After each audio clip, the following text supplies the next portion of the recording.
মেয়েরা ভাবে ছেলেরা ভাগ্যবান হয়, তারা স্বাধীনতা পায়। হয়তো পায়, কিন্তু প্রতিটা স্বাধীনতায় তাদের দাম দিতে হয়। বাড়িতে থাকতে হলে সম্মানের দাম দিতে হয়, কামাতে হয় তখনই তোমার গুরুত্ব, নইলে তুমি শুধু খরচা মাত্র। বাইরে থাকবে, বাড়ির ভাড়ার খরচ আলাদা, একাকিত্বের খরচ আলাদা। আবার বন্ধুদের মাঝে থাকলে পকেট ভর্তি থাকতে হবে, কারণ কিছু মানুষ সেই বন্ধুত্বের মজা নেয়, আর কিছু মানুষ সেই বন্ধুত্বের দাম চোকায়। ভালোবাসো, তবে প্রমাণ করতে হবে। বাড়ির লোক বলে ছেলে বড় হয়ে গেছে, মানে এবার থেকে নিজের খরচ নিজেই চালাবে। যদি গলার স্বর উঁচুও হয়, তবুও শুনতে হয় কতটা কামাই করো যে এতটা বলছো।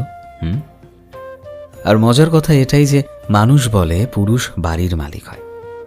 হ্যাঁ, হয়তো তারা মালিক হয়, কিন্তু মালিক সেই হয় যে সব থেকে বেশি ভুক্তভোগী হয়।